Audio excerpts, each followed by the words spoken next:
ঢালাওভাবে বলা হয় জনগণের সাথে প্রতারণা করছে, কথা ঠিক নয়। তারা এই কমিটিতে এসে বলতে পারে।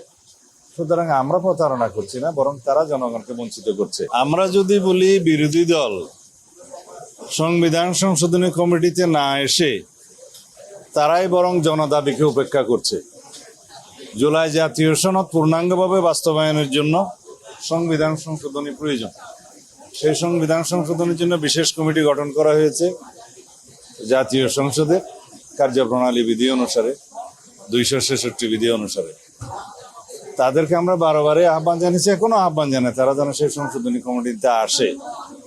সংবিধান সংশোধনের মাধ্যমে জুলাই জাতীয় সনদ পূর্ণাঙ্গভাবে বাস্তবায়ন করা যাবে এবং আমরা প্রতিশ্রুতিবদ্ধ সেটা করব। এর বাইরেও আরো অনেক বিষয় আছে যেগুলো আমাদেরকে সংশোধনীতে আনতে হবে জনপ্রত্যাশা অনুযায়ী। আইনজীবী, সুপ্রিম কোর্ট বার অ্যাসোসিয়েশন, বিচারপতি, অবসরপ্রাপ্ত বিচারপতি এবং জুলাই জাতীয় সনদ প্রণয়নের সাথে যারা জড়িত ছিল তাদের সাথে, ছাত্র প্রতিনিধিদের সাথে, বৈষম্য বিরোধী ছাত্র আন্দোলনে যারা অংশগ্রহণ করেছে তাদের সাথে, শহীদ পরিবারদের সাথে, আরো অনেকের সাথে আমরা পর্যায়ক্রমে কথা বলবো, বলে আমরা সবাইকে সাথে নিয়ে একটা রিপোর্ট প্রণয়ন করব। সেই রিপোর্টের ভিত্তিতে যদি সংবিধান সংশোধনী বিল আসে তখন সবাই আলোচনায় অংশগ্রহণ করতে পারবে। এখানে যদি ঢালাওভাবে বলা হয় জনগণের সাথে প্রতারণা করছে, কথা ঠিক নয়। তারা একটি জুলাই আদেশের কথা বলছে, গণভোটের গণরায়ের কথা বলছে।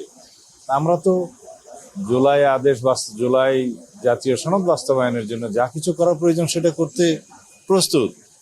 এখানে গণভোটের যদি কোনো গণরায় সম্পর্কিত তাদের বক্তব্য থাকে তারা এই কমিটিতে এসে বলতে পারে। সুতরাং আমরা প্রতারণা করছি না, বরং তারা জনগণকে বঞ্চিত করছে।